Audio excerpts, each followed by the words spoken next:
జగన్మోహన్ రెడ్డి గారిని ద్వేషించే వాళ్ళ దృష్టిలో ఒక ఆంధ్రప్రదేశ్లోనే కాదు, తెలంగాణలోనే కాదు, ప్రపంచంలో ఎక్కడ తెలుగు వాళ్ళు ఉండి ఆ తెలుగు వాళ్ళకు ఏ కష్టం జరిగినా, లేకుంటే ఆ తెలుగు వాళ్ళ మధ్య ఏం చర్చ జరిగినా, వాళ్ళకి ఏం చెడు జరిగినా ఆ ప్రతి దానికి కారణం జగన్మోహన్ రెడ్డి గారే.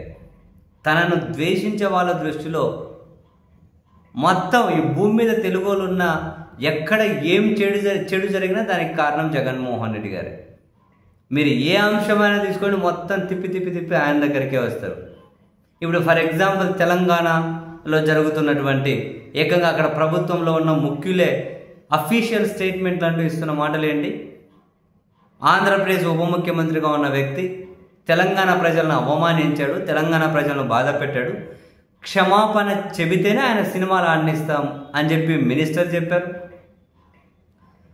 సిగ్గుంటే ఇక్కడ ఆస్తులు అమ్ముకొని వెళ్ళండి అని చెప్పి తెలంగాణ ఎమ్మెల్సీ అన్నారు, తెలంగాణ ఎమ్మెల్యే అన్నారు, కాంగ్రెస్ ఎమ్మెల్యే.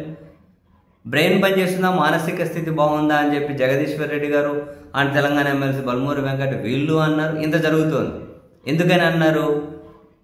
కోనసీమలో కొబ్బరి చెట్లు ఎండిపోవడానికి తెలంగాణ వాళ్ళ దిష్టి తగిలింది, కోనసీమలో పచ్చదనం ఎండిపోవడానికి తెలంగాణ వాళ్ళ దిష్టి తగిలింది అన్నారు. అంత మాట ఎవరైనా అంటారా? కానీ ఆయన అన్నారు.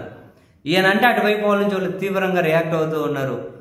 అలా తెలంగాణ కాంగ్రెస్లోని ముఖ్యులు రియాక్ట్ అవ్వడం వెనక జగన్మోహన్ రెడ్డి గారు ఉన్నారట. అమ్మా చూడండి, జనసేన పార్టీకి సంబంధించి కీలకమైన సోషల్ మీడియా అకౌంట్లు వాళ్ళు ఏం ప్రచారం చేస్తూ ఉన్నారు, దీని వెనక జగన్ ఉన్నారు అని చెప్పి, ఇంకా తెలంగాణలో ఉన్నటువంటి రెడ్లు జగన్ ఇంకేమైనా అంటున్నారు రకరకాలుగా.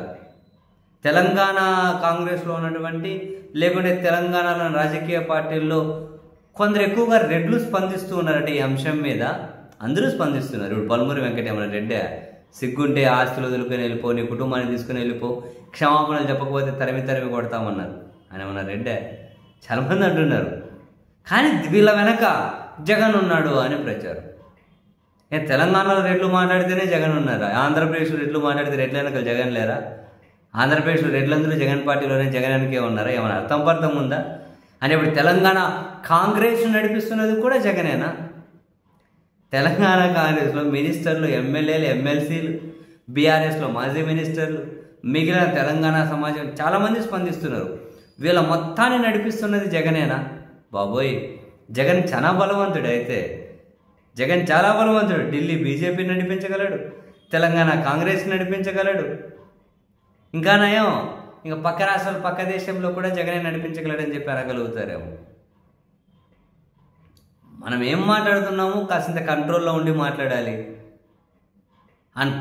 ఒక రాష్ట్ర ప్రభుత్వానికి రిప్రజెంటేటివ్గా ఉన్నప్పుడు, రాష్ట్ర ప్రభుత్వంలో కీలకంగా ఉన్నప్పుడు పక్క రాష్ట్రం గురించి మరింత జాగ్రత్తగా మాట్లాడాల్సి ఉంటుంది. అవన్నీ పెట్టేసి నోటికి ఏదొస్తే అది మాట్లాడి అటువైపు వాళ్ళు సినిమాలు ఆపేస్తాం, క్షమాపణలు చెప్పకపోతే నీ ఆస్తులు ఇక్కడ ఉన్నాయి అమ్ముకోనికి నీ కుటుంబం సహా ఏపీకి వెళ్ళిపో అని చెప్పి వాళ్ళంటే, దాని వెనకాల జగన్ ఉన్నాడంటే ఇంకా మనం ఈ ద్వేషాన్ని, జగన్ మీద అసూయని అసలు మెజర్ చేయడానికి కొత్త పరికరాలు సృష్టించాలేమో. ఇప్పుడున్న సరిపో, ఏ విధంగా మెజర్ చేయాలన్నా ఇప్పుడున్నటువంటి ఆ యూనిట్స్ సరిపో, కొత్త యూనిట్స్ కావాలేమో దీన్ని మెజర్ చేయాలంటే, ఈ ద్వేషాన్ని మెజర్ చేయాలంటే. బాబోయ్.